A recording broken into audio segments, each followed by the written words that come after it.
Hi friends, it's Tommy, the wellness coach, and if you want to find out how much exercise you need, keep watching.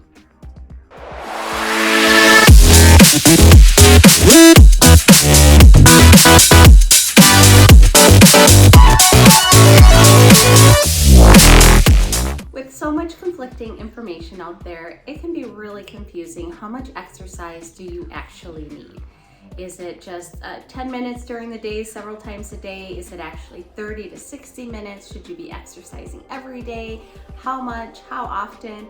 It can be overwhelming.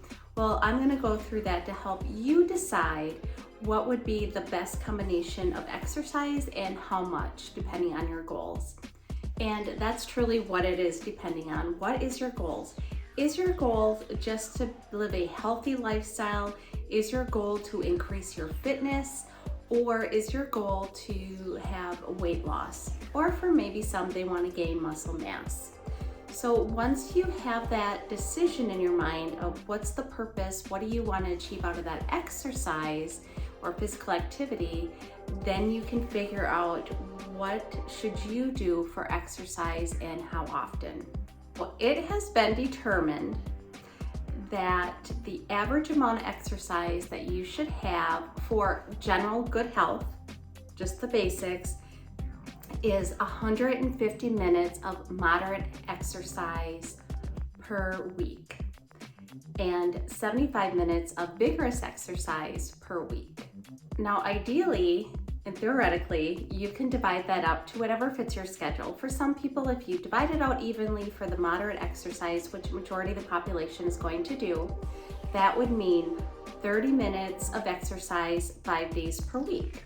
However, you can fit that in whatever way you want. Maybe it's an hour this day and 20 minutes this day, as long as it equals 150 minutes of exercise, cardiovascular activity, not just regular movement, but per 5 days per week, 150 minutes per week. You might be wondering, what if you want to increase your fitness or maybe even lose weight? Then it's recommended you should probably get more than 150 minutes per week. However, if you're not even close to 150 minutes per week and you still have those goals, that's fine. Take your time, get yourself established with actually more movement per day. Maybe you're not even exercising. Just getting more movement per day can help you become more fit, have more stamina, and burn more calories. And once you start moving more often throughout the day, just standing more, maybe shifting side to side, maybe going for a little walk, even if it's 5 or 10 minutes, and then keep growing from there. So maybe do a little bit more every 2 weeks. Challenge yourself to move a little bit more, even if it's just going for a simple walk, not measuring the pace, but just start moving. And then once you get up to 150 minutes per week, if you're getting the results you want, whether it's a certain fitness level or you're at a specific weight and you're happy, keep continuing your progress, be consistent with it. But if you get up to 150 minutes and it's really not where you want to be yet, you want to lose more weight, you want to get more fit, that's when you want to increase it from there, whether it's keeping the 150 minutes but maybe increasing the intensity, or maybe changing up the fitness level, or increasing the minutes per week. I also want to bring in, what if not just fitness and good health is your goal, but maybe you're battling certain conditions such as diabetes, blood pressure, things like that. You always want to check in with your doctor and get their advisement on how often they want you to exercise, and they might even give you a certain target heart range depending on the medications. Note, if you are taking medications and you are trying to follow a certain target heart rate, follow up with your doctor or your pharmacist to make sure that you're not already taking medications that affect your heart rate, because then it's not measuring your heart rate while you exercise is not going to be a great measurement for you. Well, if you do have some of those conditions, especially maybe diabetes, and you do have the okay to exercise as long as you listen to your body, it's going to be better to exercise, cardiovascular exercise, a certain amount of minutes each session. So if you do have the health and the stamina to do, and the time during the day to do more than the the regular 10-minute slots, then you're gonna get the best cardiovascular fitness routine out at least doing 20 to 30 minutes or more. It helps your insulin work better. It helps train your heart to pump more blood efficiently.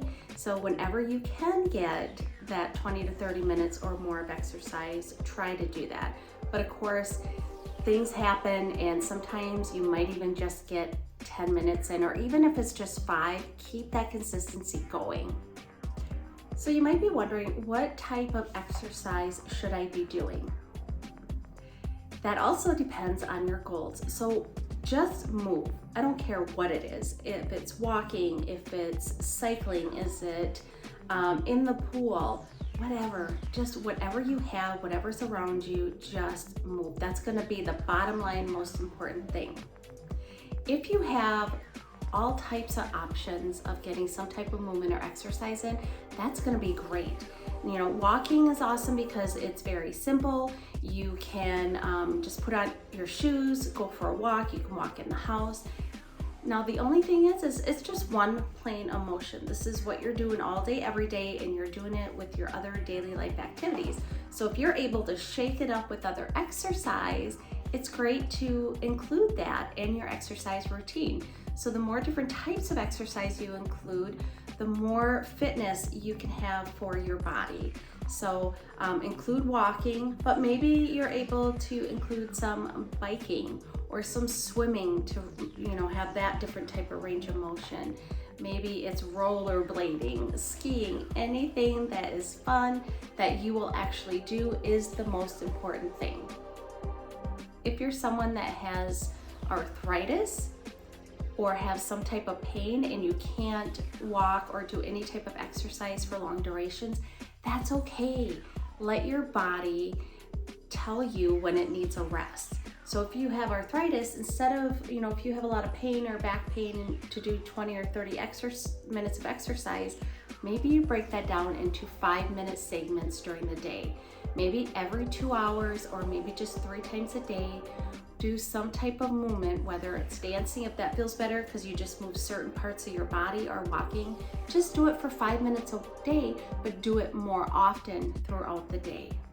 It's better than nothing, and it will actually help your joints. It'll help lubricate them, get your body going, keep your positive mindset, and it's good for the heart. If you're somebody that can't move very well at all, maybe you don't have the leg strength or can't walk, or maybe you're bed-bound, chair-bound, there's other parts of your body that you can still move to help get that physical fitness in, yet cardiovascular exercise. Go ahead, throw on a YouTube video or anything else, and you can do boxing videos. Those of you that have done kickboxing know that this can really, especially if you're doing at a certain level, anything above your heart, moving your arms above your heart is going to elevate your heart rate. So find videos on YouTube, Google, or whatever that can move certain parts that are less painful for you, or that you can move better with ease. There are lots of videos that have chair exercises that you can actually do in your chair. There are floor exercises. So there is an abundance of activities that you can find online to help you at whatever fitness level you are at. Along with exercise, don't forget the other components of fitness. Stretching every day is very important, and you also want to be able to include a strength training exercise. With every decade that goes by, we start losing a certain percentage of muscle mass, so we want to be able to either maintain or improve, plus it helps us in our regular daily functions in life. Another important benefit of exercise is if you're able to do some type of impact exercise. Impact exercise means that you're getting a little bit of jarring somewhere in your body. So whether it's walking, you don't necessarily have to run, but anything like that, every time you have that impact on your bones, it helps make your bones stronger, and it helps maintain that bone density. But you don't have to do it every day. So if you have joints that are giving you problems, or plantar fasciitis, try to get a little bit of impact exercise where you can, And strength training also gives you that impact exercise that helps increase the bone density, because every time you strength train and your muscle needs to shorten and lengthen, that puts a little bit of stress on the bone, which helps increase the bone density. But if you have a hard time doing a lot of compact exercises, it's great to give your body and your joints a little bit of rest.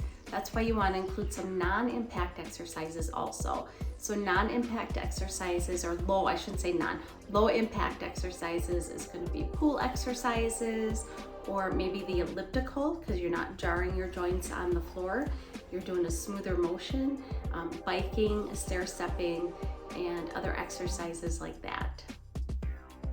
So there you have it in a nutshell. If you have any more questions about exercise, feel free and leave a comment below.